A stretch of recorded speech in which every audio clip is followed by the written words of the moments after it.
Hello friends, आप सभी का स्वागत है हमारे चैनल पूनम सिखवाल। मैं पूनम सिखवाल कहानियाँ सुनाती हूँ। तो आज की हमारी कहानी का शीर्षक है सिंह वाहिनी। तो चलिए कहानी की शुरुआत करते हैं। कहानी बहुत ही रोचक है, तो इसीलिए वीडियो के एंड तक बने रहिएगा। एक थी राजकुमारी, नाम था रश्मि। जैसा नाम वैसा गुण। रश्मि जहाँ भी जाती खुशी और उत्साह का प्रकाश फैलाती। एक दिन रश्मि ने सुना कि पास के जंगल में एक विकराल सिंह रहता है। कितने शिकारी मौत के घाट उतर गए, पर कोई उसे जीत न सका। कितने तो उसे देखते ही धूम दबाकर भाग निकले। कितनों को डर के मारे बुखार आ गया। सारे राज्य में सिंह की चर्चा थी। जब राजा वेद भास्कर ने यह सुना तो उन्होंने ढिंढोरा पिटवा दिया कि जो उस सिंह को जिंदा पकड़ कर लाएगा उसे आधा राज्य दे देंगे। एक दिन रश्मि ने सोचा, पुरस्कार के लिए ना सही, अपना साहस आजमाने के लिए सिंह को मुझे पकड़ना चाहिए। असंभव को संभव बनाने में बड़ा आनंद आता है। रश्मि ने जानवरों के बारे में जानकारी प्राप्त की। वह रथ पर बैठकर जंगल के चक्कर काटने लगी। जंगल अपरिचित न रहा तो अपने प्रिय घोड़े चेतन पर दिन रात घूमने लगी। कभी कभी शाम को एक सुनहरी झलक दिखाई देती। रश्मि बहुत कोशिश करती कि घोड़ा रुक जाए, किंतु प्राण के भय से बोराए जानवर को वह किस तरह रोक पाती। जब कई दिन तक यही होता रहा तो रश्मि ने शाम को पैदल जाने का निश्चय किया। पहले दिन घूम घूम कर थक गई, लेकिन केसरी के दर्शन न हुए। फिर एक दिन अचानक उसे लगा कि उसके पीछे खड़ा कोई उसे घूर रहा है।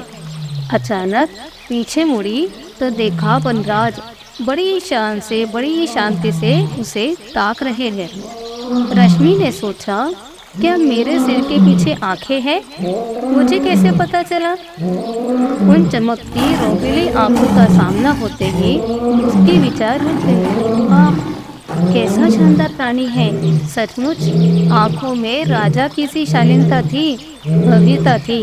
काश इतनी शक्ति का कोई और उपयोग होता। रश्मि बेझिझक उन प्रकाशमान नेत्रों में झांकने लगी। सिंह पहली बार ऐसा साहसी मानव देख रहा था। उसने नथुए सिकोड़े, जोर से सांस ली। ना, यह प्राणी डर की दुर्गंध नहीं छोड़ता। ऐसा साहसी है। उसकी आंखों में भी एक शान है, कुछ कुछ शेरों जैसी। सिंह आहिस्ता आहिस्ता पास आने लगा, किंतु उसे याद हो आई एक घटना और वह भाग खड़ा हुआ। उसका मित्र शेर जंग इसी तरह एक बार ऐसे प्राणी को ताक रहा था। फिर धाए धाए उसने एक काली चीज निकाली और कुछ सनसनाता हुआ उसकी ओर लपका और उसके पाँव में घुस गया। वह दहाड़ कर नीचे गिरा। बेचारा कितने दिन गुफा में पड़ा रहा। अगर वह सिंह अपने मित्र की मदद न करता तो वह कब का हमेशा के लिए सो चुका होता। उन दिनों कितना शिकार किया था उसने। धीरे धीरे सिंह और रश्मि एक दूसरे से परिचित होने लगे। सिंह को विश्वास हो गया कि रश्मि कभी काली चीज निकालकर उसे तकलीफ न देगी। अब वह रश्मि की आवाज भी पहचानने लगा था।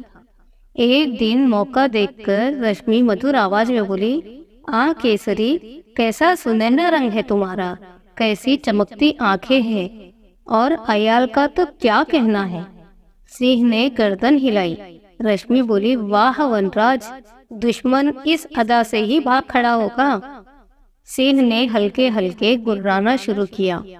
शिकारियों ने आश्चर्य से देखा कि जंगल में एक लड़की और शेर साथ साथ घूम रहे हैं। रश्मि के लिए सिंह से दूर रहना मुश्किल हो गया। उसने बहुत धीरे धीरे केसरी को जंगल से बाहर निकालना शुरू किया। फिर उसकी पीठ के सहारे खड़ी होने लगी और एक दिन सिंह को पता लगे उससे पहले ही रश्मि उस पर सवार हो गई। कुछ असमंजस के बाद सिंह को मजा आया इसमें। वह पूरे जोर से दौड़ा। रश्मि उसके अयाल से चिपक गई। दौड़ के बाद दोनों घास पर सुस्ताने लगे। एक दिन रश्मि केसरी पर सवार होकर अपने महल की ओर चल पड़ी। सड़क पर हलचल मच गई। लोग भागने लगे, छोटे बच्चे रोने चीखने लगे और महल का द्वारपाल अपने अस्त्र शस्त्र वहीं छोड़कर हवा में लुप्त हो गया। इतना कोलाहल सुनकर महाराज वेदभास्कर बाहर आए।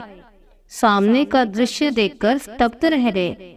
कुछ ही क्षण बाद रश्मि को पहचाना तो उनका दिल बल्लियां उछलने लगा।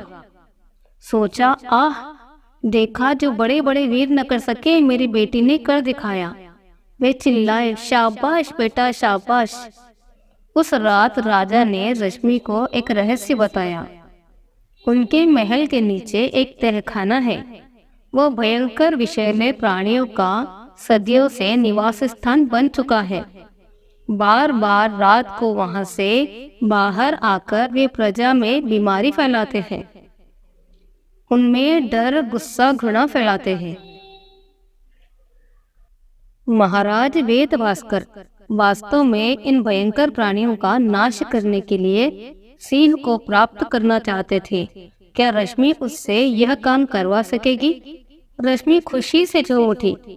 दूसरे ही दिन उसने तहखाने में उतरने की कोशिश की, लेकिन वहां की दुर्गंध और ठोस अंधकार ने उसको उतरने न दिया। पहली बार प्रवेश किया तो केसरी पर एक जहरीला फुफकारा ऐसा प्रभाव पड़ा कि वह कई दिन बीमार रहा। रश्मि ने सोचा, उफ, मैं अपने बलबूते पर असंभव काम करने चली थी। होता कैसे? दूसरे प्रवेश के पहले रश्मि ने सूर्य देव की पूजा की। उनसे प्रार्थना की कि वह असीम अंधकार में एक किरण सहायता के लिए भेजे। रश्मि ने केसरी को भी प्रार्थना करना सिखाया। वह भी 2 पंजे जोड़कर प्रार्थना करता था। अब की बार ठोस अंधकार में एक प्रकाश की पतली रेखा दिखाई दी। प्रकाश को देखते ही अंधकार में प्राणियों में खलबली मच गई। कुछ साहस करके आगे बढ़े। उनकी विचित्र आकृतियां देखकर रश्मि भौचक्की रह गई। एक का शरीर घोड़े का था, लेकिन सिर मनुष्य का। दूसरे का शरीर शेर का और मुख मानव का। ऐसे कितने ही अजीबोगरीब आकार उन पर झपटे, लेकिन केसरी और रश्मि ने कईयों का सफाया कर दिया। उस दिन केसरी और रश्मि ने पहली विजय पाई। बहुत सारे जंतुओं का नाश किया। जैसे जैसे वे आगे बढ़ते गए, वैसे वैसे उनका काम अधिक कठिन होता गया। कई बार सिंह विद्रोह करता, लड़ने से मुंह मोड़ता। रश्मि के 1000 पुचकारने डांटने के बावजूद वह मुंह फुलाए बैठा रहता। रश्मि फिर से उसके साथ मेहनत करती। समय को जाता देर नहीं लगती। रश्मि के प्रयास से सिंह का जंगलीपन कम हो गया। वह रश्मि का आज्ञाकारी कुत्ता सा बन गया। अब उन्हें तहखाने में जानवरों को मारने में खास कठिनाई नहीं हुई। एक दिन रश्मि ने देखा कि सब जानवर समाप्त हो गए। वह खुशी से उछल पड़ी। दूसरे ही क्षण उसका उत्साह कपूर की तरह उड़ गया। यह क्या? धूप अंधेरे में से 5 दानव आकृतियां उसकी ओर बढ़ रही थी। रश्मि ने सिंह को इशारा किया। वह झट दहाड़ कर कूदा। राजकुमारी भी ढाल तलवार लेकर उनसे उलझ पड़ी। घमासान युद्ध के बाद शत्रु सेना परास्त हो गई। राजकुमारी ने 5 को एक रस्सी से बांध लिया और उन्हें बाहर खींच लाई।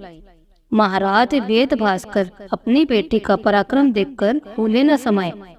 उन्होंने एक सभा बुलवाई और प्रजा को राजकुमारी के साहस और वीरता के बारे में बताया। उन दिन से प्रजा बड़े चैन से रहने लगी। बीमारी भाग गई। राजकुमारी सिंह पर सवार होकर बाहर निकलती। तो अपनी वीर राजकुमारी को देखने के लिए भीड़ उमड़ पड़ती। रश्मि का नाम तो वे भूल ही चुके थे। वे उसे सिंह वाहिनी कहते और उसके आते ही उसका जय जयकार करके पुष्प वर्षा करते थे। धीरे धीरे राजकुमारी की ख्याति सारी दुनिया में फैल गई। दूर दूर से लोग उसे देखने और बधाई देने आते। लेकिन राजकुमारी सावधान थी।